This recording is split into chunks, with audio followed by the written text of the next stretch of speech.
بسم اللہ الرحمن الرحیم۔ السلام علیکم۔ آج تاریخ 16 مئی سن 2022 بروز سوموار۔ کویت اردو نیوز کے ساتھ میں ہوں محمد عمر۔ آج کی اس ویڈیو میں کویت سے کچھ تازہ ترین نیوز اپڈیٹ شامل کرتے ہیں۔ خبر ہے کہ وزارت صحت کا ایکسپیکٹ میڈیکل سینٹر کا دورہ کام کے اوقات کار تبدیل کر دیے گئے۔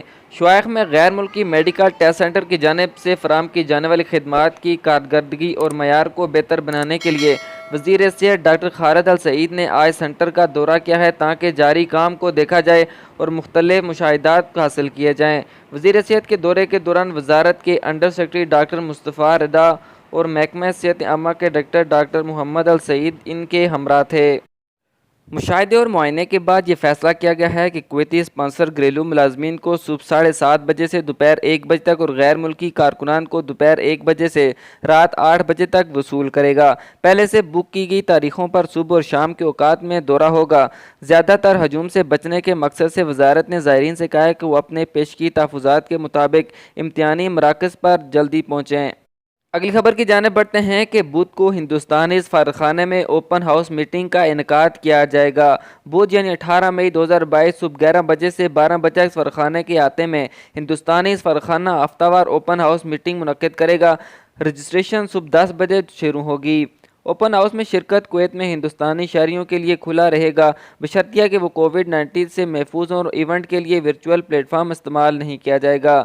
اگر آپ مخصوص مسائل اٹھانا چاہتے ہیں تو برائے کرم اپنے پورے نام کے ساتھ amboff.kuwait.mea.gov.in پر پہلے سے ای میل کریں، جیسا کہ آپ کے پاسپورٹ نمبر، آپ کا شہری شناختی کارڈ نمبر اور آپ کا رابطہ نمبر اور پتے میں ظاہر ہوتا ہے۔ خبر کی جانب بڑھتے ہیں کہ ایک ہندوستانی ایلچی نے کہا ہے کہ دونوں ممالک کے درمیان بڑھتے ہوئے تعاون کے ایک حصے کے طور پر ہزاروں ہندوستانی نرسوں کی ایک نئی کھیپ جلد ہی کویت پہنچنے کی امید ہے۔ روزنامہ رائے کی رپورٹ کے مطابق کویت میں ہندوستانی سفیر سبی جارج کے حوالے سے ایک حالیہ ہندوستانی عام میلے میں کہا گیا ہے کہ نئے آنے والی نرسیں کویت کے پرائیویٹ اسپتالوں میں شامل ہوں گی تاکہ ملک کے صحت کے شعبے میں ہندوستانی نرسیں ورکرز کی تعداد میں اضافہ کیا جا سکے۔ روزنامہ نے مشاہدہ کیا ہے کہ کویت اور ہندوستان کے درمیان صحت کے شعبے میں تعلقات کووڈ-19 کے خلاف لڑائی کے دوران نمایاں طور پر مضبوط ہوئے ہیں۔ کویتی حکومت اور ہیلتھ انشورنس اسپتالوں کے ساتھ ساتھ ہندوستانی سفارتخانہ مزید ہندوستانی نرسوں کو شامل کرنے کی کوشش کرتا ہے۔ سفارتکار نے مزید کہا کہ کویت میں ہندوستانی گھریلو ملازمین کی بھرتی سے متعلق مفاہمت کی ایک یادداشت پر اگلے چند ہفتوں میں عمل درآمد شروع ہونا ہے۔ خبر شامل کرتے ہیں کہ کویت میں 2 ایشیائی باشندے کل بروز اتوار کو اس وقت ہلاک ہو گئے جب ان کی گاڑی کنٹرول کھو بیٹھی اور 6.5 رنگ روڈ پر سڑک کے کنارے لگے بجلی کے کھمبے سے ٹکرا گئی۔ ایک مقامی عربی اخبار کے مطابق استقلال فائر سینٹر کے فائر فائٹرز، ہنگامی طبی نگہداشت کے ملازمین اور سیکورٹی اہلکاروں نے حادثے پر قابو پایا۔